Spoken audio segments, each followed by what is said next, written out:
احنا اغلبنا بيزيد وزن في رمضان ليه؟ عشان انت بيبقى عندك احتياج رهيب للسكر، واول ما بتفطر بتقوم طاير بقى تمر هندي بقى كركديه ب 2 كيلو سكر، بعد كده تاكل بقى حلويات لا تعد ولا تحصى. فطبعا هتزيد، انت مش متعود ان انت تدخل جسمك كل كميه الكالوريز دي. انت ما بتكونش حاسب لنفسك الكالوريز اللي بتاخدها من الحلويات، فانت لا تتخيل انت ممكن الكام حاجه حلوه اللي بتاكلهم اصلا يغطوا احتياجك من الكالوريز او السعرات الحراريه اليوميه اللي انت محتاجها، غير طبعا الفطار غير السحور، فالدنيا بتضرب منك خالص. الموضوع في الاخر برضو كله كالوريز، كلها سعرات حراريه محسوبه، الداخل واللي خارج. طيب الحرق احنا اتكلمنا عليه في ان انت هتلعب شويه كارديو قبل الفطار وهتتمرن بعد الفطار لو قدرت. تمام.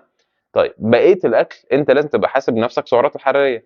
انت بتدخل في اليوم 1500 2000 2500، لازم تبقى مركز انت بتدخل كام سعره ايا كان اللي هتاكله بقى. ما بتكلمش دلوقتي على نوعيه الاكل، انا بتكلم على عدد السعرات الحراريه.